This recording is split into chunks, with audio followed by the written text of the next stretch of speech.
Di era digital dan globalisasi, semuanya dapat kita akses secara online, sekolah, belanja, bahkan layanan kesehatan. Tapi apakah semua data-data yang disimpan secara online benar-benar aman dan benar-benar menjaga hak kita? Penegakan konstitusi di era digital ini tidak sama seperti yang dulu. Salah satu contoh yang telah menimpa masyarakat Indonesia adalah kebocoran data BPJS Kesehatan yang terjadi pada 2021 lalu. Oke teman-teman, konstitusi berfungsi untuk melindungi hak seluruh warga negara, termasuk hak privasi. Namun, di era globalisasi ini, kejahatan cyber selalu hadir dari mana saja. Misalnya, dari negara lain, jaringan gelap internasional, dan bahkan dari sistem yang sering kita percayai.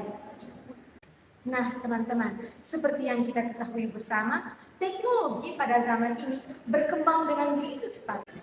Namun, sayangnya, penegakan hukum digital masih sangat tertinggal.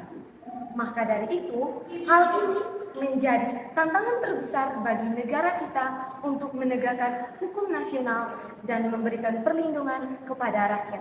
Perlindungan data pribadi adalah hak konstitusional sebagaimana tertera dalam Undang-Undang Dasar tahun 1945, Pasal 28 ayat 1, mengatur hak untuk mendapatkan perlindungan diri pribadi. Undang-Undang ITE nomor 11 tahun 2008 JO dan Undang-Undang nomor 19 tahun 2016 melarang akses ilegal dan penyalahgunaan data elektronik.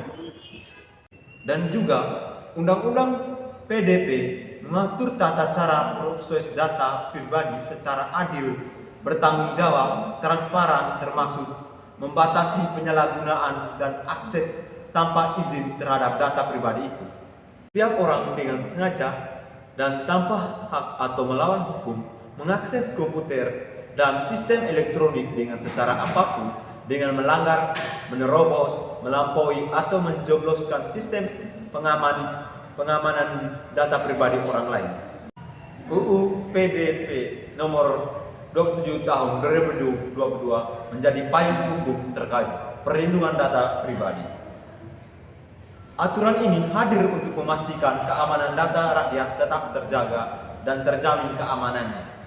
Baik, pada bulan Mei 2021, ada seorang anonim menjual sebanyak 279 data penduduk Indonesia dalam forum gelap. Data itu mencakup nik, nama, tempat lahir, alamat, status kepesertaan BPJS, bahkan gaji. Bayangkan, kalau data kita dipakai untuk penipuan, pemalsuan identitas, atau kejahatan cyber lainnya.